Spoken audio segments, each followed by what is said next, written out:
Dr. Wrensford was born right here in the Federation of St. Kitts and Nevis. She's currently residing in the US Virgin Islands and is the only general surgeon that is a woman who recently opened her own private practice, the Early Bird Surgical Center.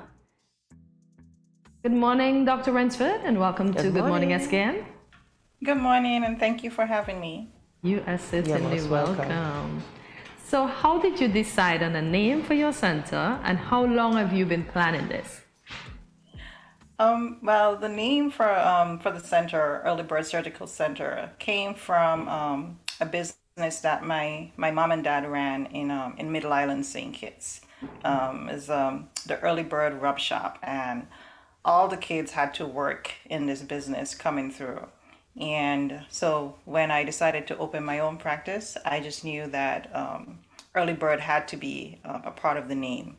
It's also part of my work ethic. I'm usually up early trying to get things done, trying to get my work started. So it just flowed naturally.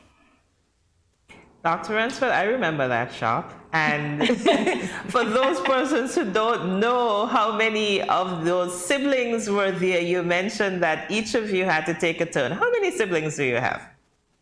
I have 14 siblings, so there's 15 of us in all. And wow. I'm number 15. Nice, nice. And how long was this in the planning stage for you? To open my own practice, it actually came about like last year. I decided I've been in St. Thomas and worked at the hospital and shared office with some colleagues. And then I just grew, and it was time for me to, establish my own, put my own mark, my own brand on what I want to deliver to the people. And so it just flowed naturally. Lovely. Very nice. So did you always plan on becoming a general surgeon? Absolutely not. I knew I wanted to be a physician. And right. When I entered medical school, I thought I would be a pediatrician. And as part of our training, we have to go through the various specialties. And I was having an issue as we were going through the specialties because I basically loved everything. Oh, wow. I looked forward to showing up on our clinicals every day. General surgery was my last rotation. Okay. And it just felt so much different and so much better than all the others. Even though I enjoyed the others, it was a natural fit for me. It fit my personality. I enjoyed making a decision and seeing the effect of that decision in helping someone. And so that's what I decided to go into. Nice. So then I'm going to piggyback then. You said initially you were considering being a pediatrician. Right. In preparing, say, for example, for an elective surgery, and the patient is a child, how do you get the child in the frame of mind for going into that operating room mentally? It's interesting, but children are actually quite brave. And what I do personally is I speak at the child's level. So I would walk in, and if it's a child, I'll sit on the bed and speak with them, explain exactly what is going on in their terms that they can understand. And I can honestly tell you, I've never had a child being scared after sitting and explaining to them why we need to do this, like being scared to go through the procedure. Nice. You just have to get to their level. So what has been the most difficult surgery you have performed thus far? Let's see, most difficult surgery. It's more of a more difficult situation. Here in St. Thomas, we get a lot of traumas, a lot of gunshot victims. And I would say one of the most difficult times I experienced is having multiple victims at once. and Oh. having to triage, take one to surgery, arrange for transfer of another, and still while stabilizing another.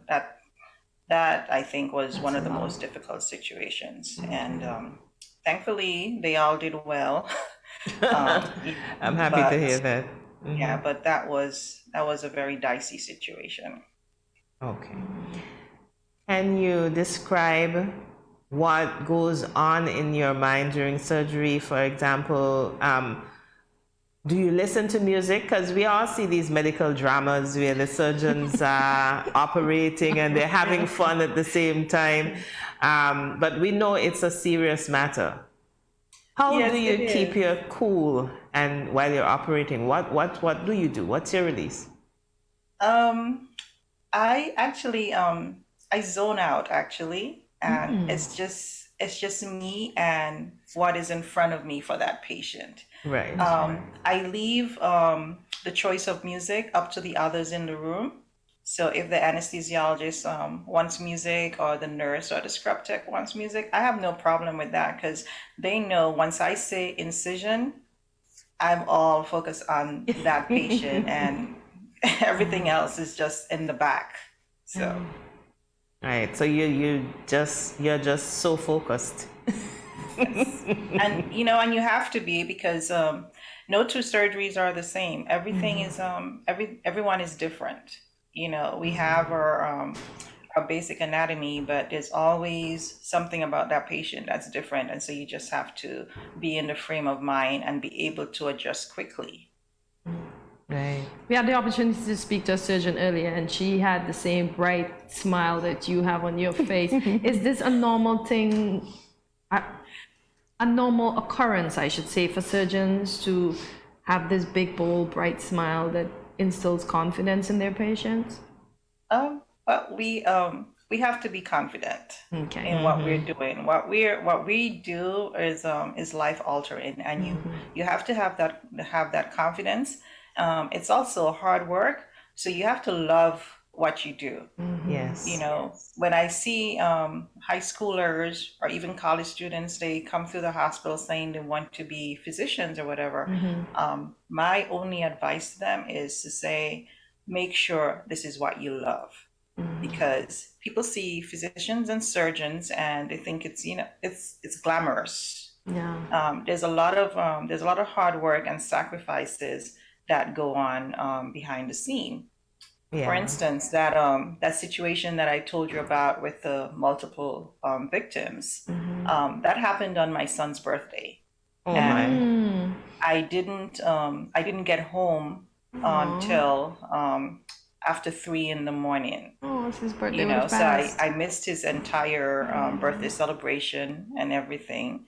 And you have to be able to know that there are going to be sacrifices, and how are you going to deal with that, and how are you going to balance your family life. You mentioned it takes a passion for what you do. You have to love it, and you also have a family. So how do you maintain that balance? I tell you, I have a lot of support. Good. Okay, I'm a single parent, but I also have my brothers and sisters and close friends who are there to fill in, when needs be. So I have to be very organized. So I don't, for the weeks that I have emergency duty, I don't usually plan anything of substance, because my family knows, my kids know that for those weeks, the patients and the hospital has to come first. Once those weeks are over, it's my family commitment. And Right. so everything that is of importance that we have to do, I make sure I know my schedule. For instance, I can tell you if I'm going to be on call next year, Christmas or not. Because Nice. that's how we are. Okay. We plan our Of course. schedules Very organized. in advance. And in order to be successful, we have to be organized. We can't leave things at the last minute, otherwise things are going to get dropped. And Right. so sometimes my friends call, hey, can you do this or can you do that? And I'm like, I'm sorry, but I have to get XYZ done, or I already promised the kids I have to do XYZ. And my close friends, they now know that, yeah, we'll go and have fun with them and stuff, but you have to give me advance notice so I can rearrange and have that those commitments honored. Right. And that's how I do it. Nice. And great time management, I realize. You have to. No, you mentioned your family. So we also we have some photos at the launch of the medical center. So have any family members, do they work directly at the center with you? Because we know they definitely were at the launch. Well, actually, my sister manages the center. Nice. She does everything, for me. So all I have to do is show up and be a surgeon. Nice. Which And sister? that is Julie, my sister, does Julie. that. Hi, Yes. Julie. So like I said, you have to have people around you who want to see you succeed, who wants to see you put your best forth, and I definitely have that. Okay. All right. So, Dr. Wrensford, would you specialize in a particular field of surgery? So we kind of asked that one earlier. So maybe the next one? Okay. So, which aspect of your personality do you believe makes you a great surgeon? I think my ability to walk into a room and within a few minutes decide what needs to be done. I honestly think that's my greatest asset, and part of that comes from my training in the military, where you have to think quickly, and based on the information that you have in that moment, you have to make the best decision. So there'll be no wavering or second guessing, because in that moment you have somebody in front of you who needs help, and you have to make that decision. And I honestly think that's my best attribute in terms of being a surgeon. Right. So Dr. Wrensford, give us a little scoop then, because we weren't even aware that you had military training. Were you in the volunteer, I'm forgetting the name of it, the volunteer section of it, or were you full military? Reserve. No, I'm full regular Army, United States Army. Nice. And did my tour as a medical officer. Oh, And, okay. it was after I finished my military duty that then I went back and finished my surgical training. So what was practicing like in the Army? Because you said it was a medical officer. So what was it similar to what you do now, or it's just totally different? Oh no, it was different. In the Army, I worked as just a general physician. Okay. So anyone felt sick or whatever, I would be in the clinic and I would deal with that. But as part of being in the Army, you also have to go through, as a medical officer, you have to go through combat training. So I spent several months Nice. in the austere environments, basically going through various combat scenarios and what you would have to do. So you definitely know to defend yourself. Definitely. Definitely. When seeking a profession, there may be persons out there, young people, older people, because you're never to learn to switch professions. Well, too old to switch professions. Right. How would someone determine whether or not they're interested in becoming a surgeon? Because I might be, just like in your case, you entered the medical field, but then you decided to specialize in surgery. What advice would you give to somebody interested in the medical field in determining which aspect they should go into? How can they realize, well, this is what I want to do?